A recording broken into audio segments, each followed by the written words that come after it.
অসুস্থ, আমরা 3 বোন, মা নেই।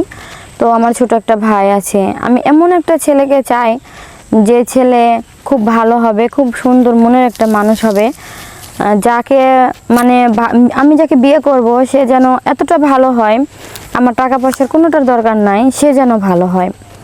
কারণ সে যদি ভালো হয় তাহলে যে সংসারটা ভালো হয়, সুন্দর হয়, সুন্দর সব কিছুতেই। এই জন্য আমি এমন একটা ছেলেকে চাচ্ছি যে ছেলে তার ফ্যামিলিকে কেয়ার করব, বিয়ে করার পর বউকে কেয়ার করব, এমন ভালো একটা মনের মানুষ চাই আমি। আপনার দেশের বাড়ি কোথায়? রাজশাহীতে। আচ্ছা, আপনি কি করেন? আসলে আমি কিছু করি না, পড়াশোনা শেষ করেছি। কারণ আমাদের এতটুকু পড়াশোনা করার মতো সামর্থ্য ছিল না, যে পর্যন্ত পারেছি এই পর্যন্তই করেছি। আচ্ছা, এখন কি চাচ্ছেন আপনি? আমি চাচ্ছি ভালো মনের একটা মানুষকে। আচ্ছা, কয় ভাই বোন আপনারা? আমরা 3 বোন 1 ভাই। কে কি করে? আমাদের 3 বোনের ভিতরে বড় 2 বোনের বিয়ে হয়ে গেছে, আমি মেজো, আমার ছোট ভাই। আচ্ছা, এখন কেমন ছেলে আপনি চাচ্ছেন?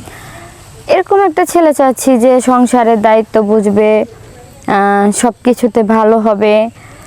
সে দেশে থাক বা বিদেশে থাক, সে যেই কাজ করুক না কেন, তার মনটা যেন ভালো হয়। বিবাহিত না অবিবাহিত ছেলে? বিবাহিত অবিবাহিত বলতে গেলে অনেক ছেলের এখন বিয়ে করার পর বিদেশে চলে গেলে বউ চলে যায়, বাচ্চা হয় না, বা বউ ওয়াইফ মারা যায়। দেখা যাচ্ছে এরকম দেশে বা বিদেশে যদি এরকম কোনো ভালো ছেলে, এরকম ছেলে পাই, ভালো মনের মতো হয়, তাহলে অবশ্যই তাকে বিয়ে করব। আপনার সাথে যোগাযোগ কিভাবে করবে? আপনার সাথে যোগাযোগ করব, আসলে আমার কাছে ফোন নাই, যার জন্য আমি আপনাদের মাঝে এসেছিলাম। তো শেয়ার অপশনে একটা হোয়াটসঅ্যাপ নাম্বার দেওয়া আছে, হোয়াটসঅ্যাপ নাম্বারে যোগাযোগ করলেই আমার সাথে কথা বলতে পারবে। আচ্ছা, এখন দেখা যাচ্ছে যে আপনাদের মধ্যে মেয়েরা তো অনেক সময় চায় যে দেশি ছেলে, ঠিক আছে, বা প্রবাসী ছেলে। এখন আপনার কোনটা চাওয়া? আমি দেশি বা প্রবাসী যে কোনো একটা হোক, যে কোনো একটা হলেই হবে। কিন্তু আমার কথা হচ্ছে সে যেন ভালো মনের একটা মানুষ হয়, তার ফ্যামিলিটা যেন ভালো হয়, যেখানে আমি সংসার করব তারা যেন ভালো হয়। এখন আপনি কি গ্রাম, যদি আমাদের দর্শক আছে অনেক প্রবাসী, হ্যাঁ, এরা যদি কেউ আপনারা বিয়ে করতে চায়, বিয়ে করে গ্রামের বাড়িতে রাখতে চায়, হ্যাঁ, আপনি কি থাকবেন নাকি আপনার রাজশাহীতে থাকবেন? না না, একটা মেয়ে বিয়ের পরে তার স্বামীর বাড়িতে থাকবে, এটাই স্বাভাবিক। তো আমিও চাই যদি আমাকে সে বিয়ে করে তার বাড়িতে নিয়ে যায়, তাহলে আমি তার বাড়িতেই থাকবো। আচ্ছা, আপনি এর আগে প্রতিবেদন করছিলেন না? হ্যাঁ হ্যাঁ। তো তখন কি কাউকে পাননি? আসলে পেয়েছিলাম, কিন্তু সেরকম আসলে না, কারণ তাদের যে চাহিদা ছিল অতটুকু যদি দিবার পারতাম তাহলে তো আমাদের ভালোই হতো, কিন্তু অতটুকু দেওয়ার মতো সামর্থ্য আমাদের ছিল কি না। চায়? মানে টাকা পয়সা যৌতুক চেয়েছিল, কিন্তু আসলে আমাদের অতটুকু যদি যৌতুক দেওয়ার মতো সামর্থ্য হতো তাহলে তো প্রতিবেদনে আসতাম না, তাহলে তো ফ্যামিলির মাধ্যমে বিয়ে হতো। তার মানে যৌতুক ছাড়া যদি কেউ আপনাকে বিয়ে শাদী করতে চায়, বিয়ে শাদী করবেন? জি। এখন আপনার এলাকা বা আপনার আত্মীয় স্বজনের মধ্যে কেউ আপনার বিয়ে করতে রাজি হয়নি? এলাকা আত্মীয় স্বজনের মধ্যে আসলে টাকা ছাড়া তো সব কিছুই অন্ধকার হয়ে যায়। এলাকা আত্মীয় স্বজনের মধ্যেও যারা বলছিল তারাও বলছে টাকা লাগে, নাহলে স্বর্ণ লাগে, ঘরে ফার্নিচার লাগে, কিন্তু আমার বাবার তো এতটুকু সামর্থ্য নাই যে এত কিছু দিয়ে আমার বিয়ে দিবে। আপনার বাবা কি করেন? আমার বাবা কৃষি কাজ করে। কৃষি কাজ করেন? নিজেদের ক্ষেত নাকি মোড়ের ক্ষেত? না, পরের ক্ষেত। আচ্ছা, এখন আপনি কি বাসায় থাকেন না কিছু কাজ টাজ করেন? আমি আসলে বাসায় থাকি না, পড়াশোনা অনার্স ফার্স্ট ইয়ার পর্যন্ত পড়েছি, এখন বাচ্চাদের টিউশনি পড়াই। টিউশনি করা চলতেছে? জি। আচ্ছা, তো যদি আমাদের কোনো দর্শক দেখা যাচ্ছে যে বিয়ে করে আপনার বাবার বাড়ি রাখতে চায়, আপনি থাকবেন? যদি তার বাড়িতে সমস্যা হয় বা সে যদি বলে যে আমি দূরে আছি, আমি আইসে তোমাকে নিয়ে যাব, তো আমার কোনো সমস্যা নেই। তাও আপনি যাবেন? হ্যাঁ। আচ্ছা, আপনার ভাই বোন অন্যরা কে কি করে? আমার 2 বোনের বিয়ে হয়ে গেছে, আমি মেজো আর আমার ছোট একটা ভাই।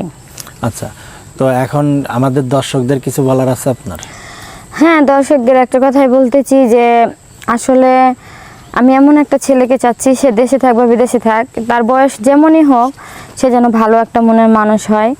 আর আমার সাথে যোগাযোগ করার জন্য শেয়ার অপশনে একটা হোয়াটসঅ্যাপ নাম্বার দেওয়া আছে, হোয়াটসঅ্যাপ নাম্বারে ফোন দিলে আমার সাথে কথা বলতে পারবে। কিন্তু আমি মেসেঞ্জার চালাই না, কেউ আমাকে মেসেঞ্জারে লক করেন না। আচ্ছা, তো এখন আপনার এই নাম্বারে কোন টাইমে কল দিলে আপনার পাওয়া যাবে? যে কোনো টাইমে ফোন করলে আমাকে পাওয়া যাবে। হোয়াটসঅ্যাপের যে প্রথম নাম্বারটা, ওটাই আমার নাম্বার। আচ্ছা, তো এখন যদি কোনো বিবাহিত ছেলে দেখা যাচ্ছে তার বউ মারা গেছে বা বউ চলে গেছে, এরকম কেউ যদি আপনার বিয়ে করতেছে, আপনি বিয়ে করবেন? হ্যাঁ অবশ্যই, কেননা যে তার বউ মারা গেছে বা চলে গেছে তাতে আমার কোনো সমস্যা নেই। সে ভালো হলেই হবে, তার ফ্যামিলি ভালো হলেই হবে। দর্শক, আমাদের অনুষ্ঠানগুলো শুধুমাত্র বিনোদনের জন্য, বিভিন্ন সময় বিভিন্ন মানুষের জীবনের গল্পগুলো আমরা তুলে ধরি। আপনার নাম কি? বৃষ্টিমণি। বৃষ্টিমণি, আচ্ছা। তো এখন আপনি তো চাকরি বাকরি করতে পারেন। আসলে চাকরি বাকরি করতে গেলেও এখন গার্মেন্টসে লোক নেয় না, আর যদিও নেয় তো মনে করেন কারো পরিচিত ছাড়া কাউরে নেয় না। আর আমরা দেশ গ্রামের মেয়ে, আমরা ঢাকা শহরে খুব কমই চলাফেরা করি, তো আমরা কিভাবে জানবো যে কোন গার্মেন্টসের মধ্যে কার লোক কেমন লাগে বলেন? সেটাও একটা কথা। তো এখন যদি যে বিবাহিত লোক বিয়ে করবে তার যদি বাচ্চা কাচ্চা থাকে? হ্যাঁ, বাচ্চা কাচ্চা থাকলে তাতে আমার সমস্যা নাই, কারণ বাচ্চা টাচ্চা এগুলো তো আল্লাহর দান, আল্লাহর দানে কেউ কখনোই অবহেলা করতে নাই। আপনার আগের স্বামী আমি আগে বিয়ে করি নাই, বিয়ে করলে তো বুঝতাম। হ্যাঁ। আচ্ছা আচ্ছা, একবারও বিয়ে করেন নাই? না, বাচ্চা কাচ্চা হয় নাই? বিয়ে না করলে বাচ্চা কাচ্চা হবে কোথায় থেকে? না, আমি মানুষের তো রিলেশন থাকে, বন্ধু বান্ধব থাকে। না, আসলে আমি গরিব ঘরের মেয়ে, যার জন্য সবসময় চিন্তা করেছি যাতে রিলেশন না করলে বাবা মার মনেও যাতে কষ্ট না হয়।